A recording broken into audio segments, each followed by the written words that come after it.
Merci de votre attention. Chers amis, voilà, est-ce que je peux avoir votre attention, s'il vous plaît, pour vous expliquer comment nous allons procéder cet après-midi. Nous avons, pour commencer cet après-midi, une très belle discussion autour d'un sujet qui forcément est incontournable, puisque nous allons parler. En fait, on se pose la question des canaux de distribution. Quels canaux de distribution demain? Mais vous allez le voir très vite dans la discussion. On va se poser la question de ce qui est en train de se passer et on va aborder le thème de l'économie collaborative. Pour nous en parler, le format que je vous propose est d'abord pouvoir prendre des points de vue de spécialistes, de gens qui vivent au sein de cette digitalisation, de cette économie collaborative, que ce soit au niveau des outils, au niveau des systèmes qui sont mis en œuvre. Et puis nous pourrons ensuite croiser dans une table ronde avec deux représentants de votre profession. Et dans un troisième temps, je vous laisserai un temps de questionnement, voire de réaction ou de témoignage. Donc ce que vous avez à dire, les questions que vous avez à poser, gardez-les bien. On se gardera une vingtaine de minutes à l'issue de notre table ronde pour échanger avec vous. Mais auparavant, pour lancer le thème, je vous propose d'écouter un témoin, quelqu'un qui vient nous questionner puisqu'il a un vrai point de vue. Et ce point de vue est étayé puisqu'il a été directeur digital du groupe SEB, directeur du marketing stratégique de Pierre et Vacances. Donc déjà, on se rapproche de la montagne. Il est actuellement Chief Digital Officer de Wiko Global. En fait, Wiko, c'est un des smartphones français. Il me disait en aparté que c'est le deuxième smartphone le plus vendu en France. Derrière qui? Derrière Samsung, donc ça veut dire devant l'iPhone, ce qui est pas mal. Donc il a un vrai regard sur ce qui se passe, puisqu'il en est un des acteurs. Donc je vous propose que nous l'écoutions en introduction. Il nous fait une présentation d'une quinzaine de minutes et après nous pourrons échanger sous forme de table ronde. Mesdames et messieurs, merci d'accueillir Rodolphe Roux, directeur général de Wiko Global. Rodolphe Roux. Alors, en effet, comme je le disais à Serge, souvent quand on pose le débat de la transformation d'entreprise ou du digital, souvent ça donne un petit peu cette image, c'est-à-dire qu'on commence à se dire, bon, qu'est-ce que je vais faire? Parce que c'est un vrai problème. Et donc, rassurez-vous, vous n'êtes pas les seuls. La plupart des grandes entreprises internationales, elles sont à faire face, en effet, absolument aux mêmes problèmes que vous. Et la plupart, elles ont peur. Sauf que d'un point de vue client et d'un point de vue en effet digital, eh bien la peur, elle évite pas le danger. Et ce que je vais essayer de faire, c'est vous partager en effet les 15 dernières années où j'ai à la fois été en effet dans un groupe comme l'industrie ou le groupe SEB, leader mondial du petit électroménager. Ensuite, j'ai partagé un petit peu de vos problématiques puisqu'en effet, comme l'a dit Serge, j'ai été patron du marketing de tout le groupe Pierre et Vacances. Donc j'avais à la fois Pierre et Vacances, Center Parcs, les Seigneuriales, l'immobilier et tous les nouveaux projets. Donc je vous ai vu de manière un petit peu directe et indirecte dans vos problématiques. J'ai vécu des problématiques pires que les vôtres d'ailleurs. Et puis en effet, depuis quelques mois, plus d'un an maintenant, j'ai rejoint une start-up marseillaise qui s'appelle Wiko et qui vit un hold-up dans le monde du mobile, puisque en 5 ans, elle est devenue aujourd'hui le deuxième vendeur de téléphones en France, déjà présent dans 30 pays. Si vous regardez en ce moment, il y a des campagnes un petit peu partout. Et qui, en effet, cet été, est passé devant Apple, puisqu'on vend plus de téléphones en France que Apple. Et ce qui vous montre, en effet, qu'on peut être une petite structure un jour, et en très très peu de temps, devenir un acteur incontournable. Et c'est en cela, aujourd'hui, où un certain nombre d'acteurs, et vous allez voir les gens d'Airbnb aussi, montrent que ce monde est complètement fou. Et quand j'étais acteur du tourisme, la problématique qu'on avait à faire face, c'est celle dont vous avez, en effet, que vous vivez tous les jours. C'est simple, c'est qu'on est dans un monde à 18 secondes, tout le monde le dit, on tweet en 18 secondes en moyenne, et vous êtes dans un monde où pour refaire une station, refaire un bâtiment, il faut des années. Quand je dis des années, parfois, c'est même plus de 10 ans. Donc, évidemment, ce que je vais vous dire, c'est ma perception, ma vision à moi, étayée d'anecdotes au quotidien avec des grands patrons d'entreprise, parce qu'aujourd'hui j'en coach beaucoup, et évidemment c'est propre à sujet de conversation, mais ça sera le temps d'après. Alors moi, pour moi, le monde, vous voyez, c'est très simple, le monde du digital, il va se résumer en un enjeu et 4 défis. Vous voyez, c'est assez simple. La bataille, en fait, de la cible, elle est perdue. C'est-à-dire qu'avant de vous adapter aujourd'hui aux attentes des consommateurs actuels, certains ont essayé, ça va être très compliqué. Et donc, il faut se concentrer sur une cible. La cible des millennials, vous en entendez parler, qu'est-ce que c'est ? C'est une cible, en fait, de comportement d'usage. C'est des jeunes, des gens entre 25 et 45 ans, qui sont essentiellement d'ailleurs vos clients, mais qui ont en fait un petit usage un petit peu particulier, c'est qu'ils ont complètement shifté, ils attendent complètement autre chose de leur marque, des entreprises, des boîtes dans le tourisme, et aussi bien entendu de leur domaine skiable, de là où ils veulent aller en vacances. Ils ont complètement changé leurs habitudes. Et si on dit ça, on dit ouais, mais vous êtes bien gentil, mais tout simplement parce que cette jeunesse, alors on est tous plus ou moins des millennials, hein, pour certains physiquement et d'autres intellectuellement, eh bien, elle est en train de changer complètement tout. Et vous savez, l'Internet, le Wi-Fi, c'est venu par les jeunes. D'ailleurs, moi, quand j'étais chez Pierre et Vacances, c'était pas l'Internet qui nous disait qu'on avait des problèmes avec le Wi-Fi, c'est le livre d'or. C'est-à-dire qu'on essayait d'imaginer les meilleures vacances à la montagne. Et puis à chaque fois, qu'est-ce qu'on se prenait comme désagrément ? C'était super, mais il n'y avait pas de Wi-Fi. Et ça, c'est un premier enjeu, en effet, qu'il va falloir tacler. C'est que si vous voulez séduire les jeunes, mais que vous n'avez pas, en effet, une infrastructure technologique qui vous permette d'accueillir un Wi-Fi, que ce soit dans vos résidences ou dans vos domaines, vous avez un énorme problème. Wi-Fi, c'est un peu comme l'essence pour votre voiture. C'est-à-dire que si vous voulez séduire les jeunes, être une marque jeune, pas de Wi-Fi, pas de jeunes. Et malheureusement, ça va s'amplifier. Et ça, c'est la mauvaise nouvelle. Alors, ça, c'était l'enjeu. Et puis, les défis, ils sont assez concrets. Le premier, c'est le mobile. Aujourd'hui, que vous soyez ou pas dedans, le mobile est incontournable.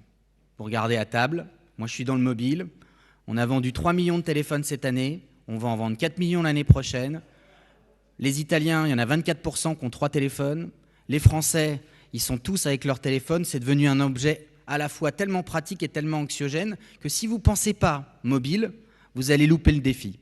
Donc le premier défi, c'est il va falloir penser mobile, être mobile et vivre mobile. Ça veut dire que le sujet, il n'est pas seulement dans les apps, parce que souvent, moi j'ai vu, il y a une super app d'ailleurs que j'ai utilisée plusieurs fois de Paradisky, l'appli Huge. Elle est super, elle est très bien, mais il faut aller encore plus loin. Il faut que cette app, elle vous permette de gagner des avantages. Il faut qu'en effet, si vous avez vous êtes le meilleur skieur de la saison, il faut que vous gagniez quelque chose, parce que cette logique de gamification, elle est ancrée dans les consommateurs. Et mauvaise nouvelle de ce défi, c'est qu'il ne va pas y avoir de retour en arrière. Ça va s'amplifier. Ça, c'est le premier défi. Pensez mobile, pensez mobile. Chez Pierre et Vacances, le site internet, ça pesait 400 millions d'euros. Dès qu'on voulait toucher au site, on avait les boulets rouges. On avait des affrontements avec la DSI. Votre enjeu, il n'est plus dans vos sites internet. Il est dans vos mobiles. Et je vous le dis parce que je suis tous les jours chez Wico et que je vois tous les jours les consommations de mobiles et que les consommations, elles font comme ça. Il y a un autre usage. Vous savez qu'aujourd'hui, le budget moyen de téléphone, il a chuté. Le budget moyen qu'on dépense pour un forfait, il est de 17 €. Pourquoi ? Parce que tous les opérateurs, ils sont sortis des téléphones à 3,99 € avec 20 gigas de mémoire, avec 20 gigas d'utilisation. On veut regarder la télé, on veut utiliser son téléphone quand on fait du ski. On veut avoir des lunettes connectées pour voir en effet le ski de manière différente. On veut une expérience mobile complètement différente. Et ça, ce que je vous raconte, c'est encore chez les Happy Few. C'est un épiphénomène. Mais malheureusement, pour vivre ça dans le monde entier, ou heureusement pour moi, dans mon domaine, quand je fais les salons, vous ne pouvez pas vous imaginer tout ce qui est en train de sortir. Demain, vos ados, nos ados, vos clients, nos clients, ils vont vivre dans un monde qui est déjà plus celui d'aujourd'hui. Donc si vous vous concentrez sur votre site internet, vous avez perdu la bataille. Parce que le temps que vous refassiez votre site internet et vos campagnes, on sera déjà dans un autre monde. Premier défi à réaliser. Deuxième défi, ça vous le voyez tous les jours. Vous savez, cette fameuse génération des millennials, on les appelle les Peter Pan. Ils n'ont pas un problème de pouvoir d'achat, ces gens-là. Ils ont un problème de vouloir d'achat. Regardez-le autour de vous, on a tout. On a interrogé, nous, nos clients qui ont entre 25 et 45 ans. Ce qu'ils veulent, c'est du Wi-Fi. Excusez-moi d'enfoncer le couteau dans la plaie. Ils veulent de l'Internet, ils veulent pouvoir changer de mobile tout le temps. Ils veulent pouvoir partir où ils veulent, quand ils veulent, à n'importe quel moment. Et donc, en fait, ces gens-là, il va falloir leur créer des habitudes. Il va falloir leur donner des raisons de venir au ski. Pas seulement pour faire du ski. Parce que si vous leur donnez des raisons uniquement pour faire du ski, bientôt, regardez, même à Dubaï, on peut faire du ski. Donc le ski, c'est devenu quelque chose d'important. Mais vous le voyez, d'ailleurs, je me souviens quand j'étais chez PV, on avait de plus en plus de clients qui venaient dans les stations de ski, pas forcément pour faire du ski. Et donc, du coup, je pense que beaucoup d'entre vous, vous avez fait énormément de choses. Et bien, cette tendance-là, il va falloir continuer. Et il va falloir continuer pour, en effet, titiller cette logique du vouloir d'achat. Et le deuxième problème qu'ils ont, c'est qu'ils ont un problème à l'argent, cette génération. Ils ne veulent plus rien payer. Donc, non seulement ils sont en surconsommation, mais en plus, ils ne veulent plus payer les services que vous leur proposez. Donc, le deuxième défi que vous avez, c'est si vous voulez être consommé, il va falloir penser service. Il va falloir penser micro-paiement. Je donnais un exemple tout à l'heure à quelqu'un avec lequel je discutais. Moi, ce que j'ai envie, ce n'est pas de m'assurer pour ma semaine. Je suis un pro du ski, il ne m'arrive jamais rien. Par contre, ce dont j'ai envie, moi, c'est de m'assurer ma dernière piste. Parce que je sais que la dernière piste, parce que quand j'ai fait des cours de ski, on m'a appris ça, on m'a dit c'est les accidents, c'est la dernière piste. Vous savez, quand la neige, elle est un peu sablonneuse, etc. Et que là, même si je suis un très bon skieur, je peux me faire mal. Est-ce qu'aujourd'hui, vous avez des solutions pour dire je suis avec mon mobile, ben moi, je veux m'assurer à 0,50 centimes la dernière piste que je vais faire. Ou je veux assurer ça pour ma famille. Ça, c'est un enjeu de demain. Est-ce que vous êtes prêts? Est-ce qu'il y a des solutions? Et c'est ça qu'il faut imaginer. Micro-paiement. Nos jeunes, les millennials, ils ne veulent plus payer plus d'1 euro par jour. Un service. Et c'est là où il faut complètement se réadapter. Troisième défi. C'est la génération du tout possible. Il y a même des mecs qui sautent dans de la Lune pour atterrir sur la Terre. Vous imaginez que cette génération-là, elle s'oppose, elle vit un paradoxe.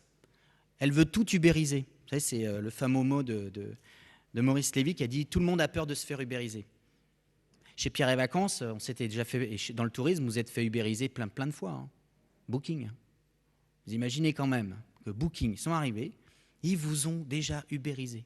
Vous savez quand même que tout à l'heure, je discutais avec quelqu'un d'entre vous. Le tourisme, vous savez que vous êtes les premiers à avoir shifté. Souvent, on dit oui, notre secteur d'activité, mais vous êtes les premiers. Quel est le premier site e-commerce français? Voyage SNCF, 4 milliards d'euros. C'est loin devant vente privée à 1,2 milliard. Booking, combien aujourd'hui Booking? Vous imaginez quand même que Booking, ils ont réussi à se faire de l'argent sur votre dos, sur le dos de tous les acteurs du tourisme, sans avoir aucune plus-value. Bon, je ne vais pas parler d'Airbnb, mais qui aurait pu imaginer, il y a encore 10 ans, qu'un acteur comme Airbnb, qui allait juste louer des appartements qui ne leur appartiennent pas, sans stock, sans frais fixes, allait devenir le premier acteur du tourisme au niveau mondial. Premier groupe hôtelier dans le monde, Airbnb. En tout cas en valeur. Loin devant le groupe Accor. Je crois que la valorisation d'Airbnb, Florent en parlait tout à l'heure, c'est autour de 40 ou 50 milliards d'euros, là où Accor, c'est autour de 7 milliards d'euros. Donc, les raisons pour lesquelles, en effet, c'est que cette cible-là, juste pour faire une petite discrétion, elle veut tout ubériser, elles sont triples. Le premier, en fait, c'est pourquoi les consommateurs, ils ubérisent et qu'est-ce qu'ils ubérisent? Ils ubérisent tous les secteurs d'activité qui se chiffrent en trillions. Le tourisme, l'assurance, la banque, j'allais dire le banking. Et la deuxième raison, c'est tous ces métiers, en effet, qui sont pourris par les rumeurs. Les voleurs, les banquiers, c'est des voleurs. Ah ben voilà, eux, on va les ubériser. Les assureurs. Alors là, les assureurs, qui n'a pas eu un problème avec son assurance parce que j'ai regardé mon contrat, bah oui, malheureusement, je ne suis pas assuré pour cette condition-là. Les taxis. Les taxis, c'est dégueulasse, ils fument dans leur bagnole et en plus, ils sont désagréables. Sauf ceux qui nous emmènent dans la montagne. Donc ça va. Ceux-là, ils sont sympas. Donc toutes ces raisons-là, en effet, c'est les raisons. Donc du coup, si vous voulez un troisième conseil, le troisième défi, c'est si vous voulez saisir ces jeunes, et c'est là où ça va être compliqué, il va falloir repenser vos modèles. Il va falloir casser vos habitudes. Et il va falloir changer. Hier, j'étais dans une conférence, je n'étais pas intervenant, il y avait Sébastien Bazin, patron d'Accor. Le type est quand même à la tête de 200 000 personnes, et il dit devant une assemblée de 1000 personnes, il ne connaissait rien au tourisme, il ne connaissait rien au business de l'hôtellerie, il a dû tout imaginer. Et en fait, ça a été sa chance. Comme il n'avait aucun préjugé, qu'il n'avait aucune mauvaise habitude, eh ben, il a été capable, en effet, de créer une nouvelle dynamique chez Accor. On verra où ça nous emmènera. Quand j'étais chez Pierre et Vacances, entreprise incontournable dans les domaines skiables. La marque Pierre et Vacances perd de l'argent. Je suis arrivé, j'ai dit, on va faire un forfait aux vacances. On va s'abonner à Pierre et Vacances à 99 € par mois. Les boulets, comme ça, tout le monde. Ah non, on ne peut pas faire. C'est ça, changer son modèle. C'est ça, casser ses habitudes. Et ce n'est pas moi qui le dis. C'est vos clients. C'est vos consommateurs. C'est ceux qui vont dans les domaines skiables et qui disent « Oh, mais on ne comprend pas pourquoi il n'y a pas ci ou il n'y a pas ça. » Alors, beaucoup d'entre vous ont déjà fait pas mal de choses. Mais c'est un perpétuel challenge que vous allez avoir à affronter. Celui-là, il n'est pas des moindres. Le quatrième défi, du coup, si vous voulez vous réinventer, il va falloir vous réinventer de l'intérieur. Et toutes les organisations qui ont réussi, en effet, le challenge de se réinventer leur modèle, de devenir mobile, etc., elles n'y ont pas échappé. Toutes les organisations, que vous soyez une entreprise, une association, un GIE, vous devez vous réimaginer. Pourquoi ? Premièrement, parce que, je ne l'ai pas fait exprès, j'ai pris le logo Airbnb, l'ancien, mais je trouvais qu'il était assez symptomatique. Les consommateurs aujourd'hui, elles doivent créer des nouveaux usages. Moi, je ne suis pas un spécialiste des domaines skiables. Je vous dis juste que vous devez réinventer la notion de ski. Tout à l'heure, on disait, on est dans un monde, horrible ou pas, on peut le juger, on peut dire « Ah, c'est pas comme avant, c'était moins bien ». C'est un monde à 18 secondes. Donc, vous devez changer de braquet, aller beaucoup plus vite. Et les organisations pyramidales, elles sont complètement challengées. Pourquoi ? Parce qu'en effet, le temps qu'une décision se prenne et elle monte jusqu'au patron, et puis qu'elle redescende, la décision ou l'idée qu'on a eue, elle est plus bonne. Donc, il faut complètement changer ça. L'entreprise, aujourd'hui, elle doit proposer des services qui sont accessibles directement. Je donnais un exemple. Aujourd'hui, la plupart d'entre vous avez développé des super apps. Mais si je ne la mets pas, mon apps, dans mon mobile, à quoi ça sert ? Donc, du coup, ça veut dire que si vous imaginez une relation différente, nouvelle avec vos clients, non seulement vous devez penser l'appli, mais aussi vous devez penser à être dans les mobiles. Donnez-leur un téléphone à vos clients. Donnez-leur un Wico. Moi, vous aurez fait une œuvre charitable, vous aurez fait travailler une entreprise française. Mais ce que je veux dire, c'est au-delà de la blague, c'est ça qu'ils attendent, les consommateurs. Ils viennent à La Plagne, ils viennent à Serre-Chevalier, à Tignes, etc. Souvent, ils viennent depuis des années. Qu'est-ce que vous leur avez donné ? Est-ce que vous avez cherché à les fidéliser ? Parfois, certains ont lancé des projets. Est-ce que vous êtes allé au bout ? Si vous comparez par rapport à des chaînes de distribution, à des distributeurs, regardez ce que fait Sephora, regardez ce que fait Marionneau. Ils passent leur temps à fidéliser leurs clientes, à les faire revenir. Ça, c'est un enjeu clé.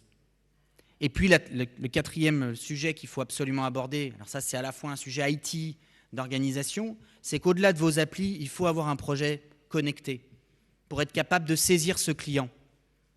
Il est où, mon client ? Mais imaginez si demain, vous donniez un téléphone avec des apps déjà préchargées, une assurance, des informations sur la station,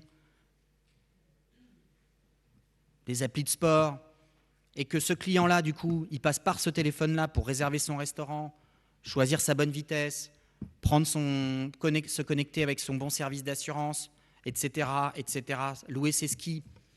Mais vous devenez un intermédiaire. Et c'est là où vous devenez fort. Ça, c'est un projet que vous devriez lancer. Et puis, en effet, c'est aujourd'hui complètement possible parce que vous pouvez le sortir de vos systèmes d'information traditionnels en passant par le mobile. Donc ce quatrième défi, il est simple. Vous voyez, c'est créer le spot de tourisme de demain. Donc si on résume ces 4 défis, vous voyez bien, il y en a un, il est mobile. Il y en a un autre, il est dans les micro-paiements. L'autre, il est dans les usages. Et le troisième, en effet, il est de vous réinventer. Alors vous, là, vous vous dites, bon d'accord, ok, il est gentil ce garçon, mais ça veut dire quoi concrètement? Alors je me mouille, je vais au bout. Et donc le spot de tourisme de demain, qu'est-ce que c'est pour moi? Vous allez voir, ce n'est pas du tout digital. Et bien d'abord, c'est un écosystème qui récompense ses meilleurs clients. Moi, je suis choqué, je vais à Meribel depuis 10 ans. Meribel ne m'a jamais rien offert. Il est où le mec? Il est où le monsieur Meribel? Message. Je vais à Val Thorens depuis 5 ans. Heureusement qu'il y a Jean Sulpice qui est là. D'accord? Donc, il n'y est pas encore. Mais c'est vrai qu'il paraît qu'il est bientôt à Annecy. Mais c'est en 2017, on est en 2016. Donc, je suis bien renseigné. Donc, ce que je veux dire par là, c'est qu'en effet, mettez en place un projet. Un projet d'ailleurs qui serait un projet des domaines skiables. Parce que finalement, votre enjeu à vous, quand on regarde ce qui vient de se passer, ce n'est pas forcément qu'ils viennent tout le temps dans votre station, mais c'est qu'un client il puisse aller en effet de Paradis Ski aux Trois-Vallées et aux autres domaines dans les Pyrénées. Partagez, récompensez en effet les gens qui font du ski, vous en tirerez que des intérêts et que des avantages. Deuxième petit conseil, qu'est-ce que ce serait cet écosystème? Eh bien, c'est de raconter une histoire. Bien souvent, dans les domaines skiables, dans les stations, ça manque de storytelling. Regardez ce que font toutes les boîtes. Elles racontent comment elles ont été créées, qui est le fondateur, etc. Ça, c'était la grande force de Pierre et Vacances. D'avoir en effet un patron emblématique, Gérard Brémond, qui peut avoir des amis, des ennemis, mais au moins on ne peut pas lui reprocher, il a créé une vraie histoire derrière son groupe. Ça aussi, ça manque. Racontez ce qu'il y a dans chacune de vos stations, votre spécificité. C'est quoi la différence entre les Pyrénées, la Savoie, etc. Un écosystème technique, technocentré, parce que les consommateurs aujourd'hui, ils vivent avec leur mobile et ils veulent en effet une entreprise technique. Pas technique au sens inaccessible, pas technique au sens informatique du terme, mais plus techno, où en effet, on sent que c'est une entreprise ou c'est un domaine qui est mobile, qui est moderne. Et ça, c'est clé. Et puis le dernier, eh ben, c'est un écosystème qui fera gagner de l'argent à ses clients. Alors, qu'est-ce que ça veut dire? Il y a le fondateur de Tesla. Il est en train d'imaginer son projet de voiture, donc il vend ses voitures. Mais son projet derrière, vous savez ce que c'est? C'est de faire gagner de l'argent aux utilisateurs de Tesla. Il est en train de créer quelque chose qui est une tendance lourde. On ne va pas y arriver tout de suite, mais ce que je veux dire par là, c'est que concrètement, tout ce que vous devez faire, vous devez l'imaginer pour faire gagner quelque chose. Cette gamification de la société, qui joue à Clash of Clans? Personne. Mais tous les consommateurs aujourd'hui, ils sont tous sur Clash of Clans. Qui jouent à tous les jeux d'argent, aux jeux d'argent? Personne. Il y a une tendance lourde. Vous ne pouvez pas l'éviter. Même nous, chez Wico, on a sorti un téléphone qui fait gagner de l'argent. Vous achetez un téléphone, plus vous consommez, plus vous fait gagner de l'argent. C'est simple. J'achète un téléphone. J'ouvre une assurance avec, je gagne X euros. J'utilise l'appli Rossignol, je gagne X euros. Je suis sûr que je vais dans tel restaurant à Arc 1950, je gagne X euros. Il y a même une appli qui s'appelle My Money Time qui est sortie. Je fais 3 pistes de ski, je gagne 25 euros pour m'acheter mes nouvelles chaussures de ski l'année prochaine. Ça, c'est une tendance lourde. Les consommateurs, ils vont tous vous le réclamer. Ceux qui vont être les premiers à le faire vont être les premiers à en profiter. Voilà. Alors j'ai une bonne nouvelle, c'est que moi j'y serai pour rien, mais vous êtes les acteurs de ces challenges-là, parce qu'évidemment c'est que des challenges. Et l'idée c'était juste avec Serge, c'était de vous montrer comme ça en quelques minutes quels pouvaient être les défis et les enjeux que vous aviez en effet à tacler. Et je suis sûr et certain que ce soit vous ou les générations qui vont arriver derrière pour diriger vos entreprises, vous allez y arriver, puisque c'est ça le bonheur de la France, c'est que tout est possible. Merci Rodolphe.